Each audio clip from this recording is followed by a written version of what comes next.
Hello दोस्तों, स्वागत है आप सभी का। आज एक बार फिर आपके लिए 5 नए प्रश्नों का हल लेकर आए हुए हैं। आइए देखते हैं आज का पहला प्रश्न क्या है। देखिए यहाँ पर क्या लिखा हुआ है। बहुपद ax² plus bx plus c के शून्यक का योग होगा। यहाँ विकल्प दे रखा है। सबसे पहले कुछ बातें जान लेते हैं, उससे पहले इसको उतार लेते हैं। ax² plus bx plus c बराबर 0 लिख लेते हैं। अगर यहाँ पर x² देख रहे हैं, x² का गुणांक अगर a लिखा होगा, x का गुणांक b लिखा होगा और यहाँ अचर पद में c लिखा होगा। इस दशा में योग जब पूछे तो -b/a होता है।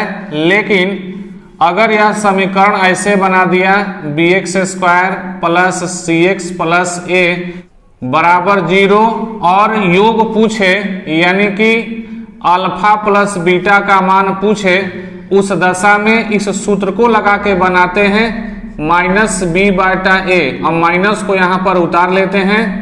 b कहाँ से लाया जाता है तो यह x का गुणांक होता है।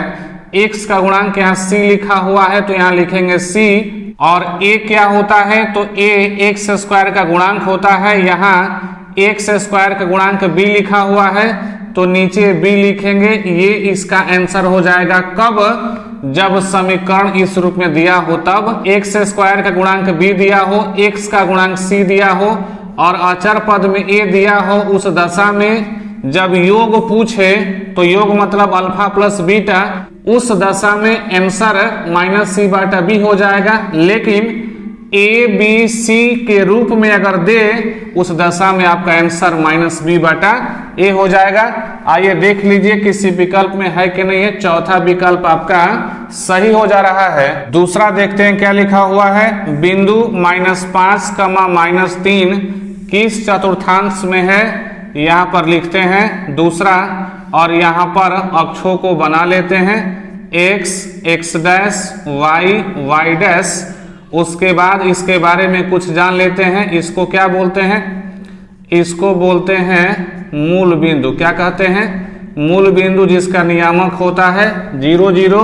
उसके बाद इसको प्रथम चतुर्थांश कहते हैं, इसको दूसरा चतुर्थांश कहते हैं, इसको तीसरा चतुर्थांश कहते हैं, इसको चौथा चतुर्थांश कहते हैं। अब बगल में यहाँ पर आपके सामने चिन्ह दिखाई दे रहा है, plus plus, minus plus, minus minus और प्लस माइनस। इसी के आधार पर हम यहाँ पर बिंदु का निर्धारण किए हुए हैं। अब देख लेते हैं कि भाई प्लस प्लस किस चतुर्थांश में जाता है।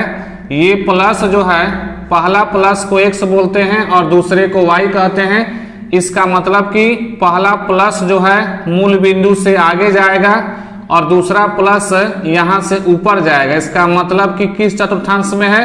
प्रथम चतुर्थांश में है।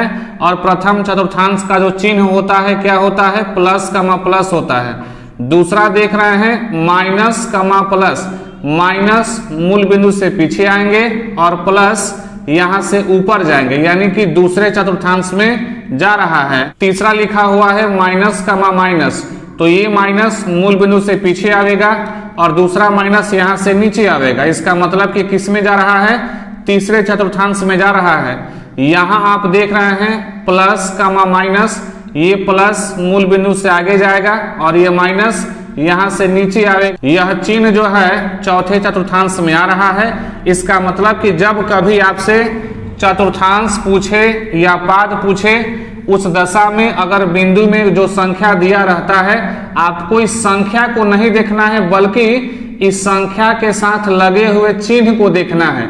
जैसे यहाँ प्लस और माइनस ये वाला है, माइनस माइनस ये वाला है, माइनस प्लस ये वाला है, प्लस प्लस ये वाला है। और हम चतुर्थांश कैसे निकाल रहे हैं? तो इस चिन्ह के आधार पर चतुर्थांश पता कर ले रहे हैं। इसका मतलब ये हुआ कि यहाँ पर संख्या क्या दे रहा है, इससे आपको मतलब नहीं रखना है। बस चिन्ह को पहचान लेना है कि चिन्ह क्या है और उसी चिन्ह के आधार पर आप ज्ञात कर लेंगे कि यह बिंदु प्रथम, द्वितीय, तृतीय या चतुर्थ किस चतुर्थांश में है। तो जो बिंदु यहाँ पर दे रखा है क्या दिया है? Minus comma minus. देखिए माइनस कमा माइनस पहला माइनस पीछे और दूसरा माइनस नीचे, तीसरे में गया था, इसका मतलब कि तीसरा विकल्प आपका सही हो जाएगा। इस तरीके से परीक्षा में कोई भी बिंदु दे, इसी आधार पर आसानी से आप ढूंढ सकते हैं, खोज सकते हैं। परीक्षा में हर साल आता है, जब आप परीक्षा देने जाइएगा उस समय भी आएगा। अतः अगर आप इस फॉर्मेट को एक बार देख लेते हैं, इसके बाद परीक्षा में यह क्वेश्चन गलती होने की संभावना नहीं होगी। आगे बढ़ते हैं, क्या बोल रहा है यहाँ पर? बोल रहा है एक्स अक्ष पर किसी बिंदु का निर्देशांक होता है। तीसरा नंबर है ये, क्या बोला है? एक्स अक्ष पर किसी बिंदु का नियामक होता है। एक्स अक्ष पर ये लाइन आपका एक्स अक्ष है तो एक्स लिख लेते हैं, और इस लाइन पर y का मान 0 होता है। ठीक, ये क्या है? एक्स अक्ष है। एक्स अक्ष पर किसी बिंदु का नियामक पूछता है तो ये आपका आंसर हो जाता है। और अगर y अक्ष पर पूछे उस दशा में, y अक्ष पर मतलब इस लाइन पर, तो इस लाइन पर, ये लाइन क्या है? y वाला लाइन है, तो y वाला यहाँ लिखेंगे। और इस y अक्ष पर x का मान क्या होता है? 0 होता है। देख रहे हैं क्या होता है? y अक्ष पर x का मान 0 होता है। अगर x अक्ष पर पूछे तो आपका आंसर ये हो जाएगा, y अक्ष पर पूछे आपका आंसर ये हो जाएगा। इस सवाल में क्या पूछा है? x अक्ष पर पूछा है, इसका मतलब कि आपका बिंदु क्या होगा? x, 0। देखिए कहीं विकल्प में है कि नहीं है, कहीं है कि नहीं है। तीसरा विकल्प आपका सही हो रहा है। चौथा नंबर प्रश्न देखिए कैसे बनाते हैं। यदि साइन थीटा बराबर कॉस थीटा तो थीटा का मान क्या होगा? यहाँ पर मान दे रखा है, यहाँ 4 नंबर में लिखे हैं 0 डिग्री, 30 डिग्री, 45 डिग्री, 60 डिग्री और 90 डिग्री। इसके नीचे आप यहाँ साइन देख रहे हैं और यहाँ पर कॉस देख रहे हैं। इसका मतलब कि साइन 0 का मान 0 होता है, साइन 30 का मान 1/2 होता है, साइन 45 डिग्री का मान 1/√2 होता है, साइन 60 डिग्री का मान √3/2 होता है, साइन 90 डिग्री का मान 1 होता है। और जब कॉस का मान लिखने जाते हैं तो इसी को उल्टा कर देते हैं, 1 आपका यहाँ आ जाएगा, उसके बाद यहाँ √3/2 लिखा है तो √3/2 यहाँ पर लिख लेना है, उसके बाद 1/√2, फिर 1/2 को यहाँ लिखेंगे, उसके बाद 0 को यहाँ पर लिखेंगे। अब जो प्रश्न पूछा है, प्रश्न ये पूछा है कि इस पांचों में से कौन ऐसा मान है जो बराबर है? तो आप ध्यान से देखिए, ये वाला मान आपका बराबर है 1/√2 कॉस में, 1/√2 साइन में। यह मान किसका है? 45 डिग्री का मान है। यही आपका क्या हो जाएगा? आंसर हो जाएगा। कौन सा है? सी नंबर आपका सही हो रहा है। 5वां नंबर प्रश्न बोला है sine square 22 degree plus cos square 22 degree का मान क्या होगा? यहाँ विकल्प दे रखा है, आइए कुछ इसके बारे में जान लेते हैं। आपको इसके संबंध में सूत्र शायद पहले से पता होगा। Sine square theta plus cos square theta बराबर 1 होता है।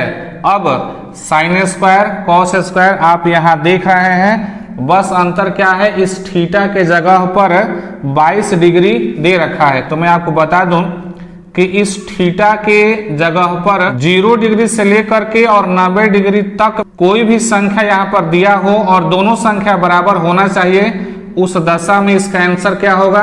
1 होगा। यहाँ 22 डिग्री दे रखा है, इसका आंसर क्या होगा? यहाँ पर 1 दे रखा है, इसका आंसर 1 हो जाएगा। बस आपको ये सूत्र पता होना चाहिए कि sine square theta plus cos square theta बराबर 1 होता है। और थीटा के जगह पर कुछ भी दे 0 डिग्री से लेकर के और 90 डिग्री तक, यानी अगर क्वेश्चन दे रखा है sine square 22 degree plus cos square 22 degree, यहाँ पर मैंने कहा कोई भी संख्या दे 90 डिग्री तक का, तो उस दशा में इसका आंसर क्या होता है? 1 हो जाता है। इसलिए इसका दूसरा विकल्प सही हो जाएगा। तो ये था आज के 5 नए प्रश्नों का हल।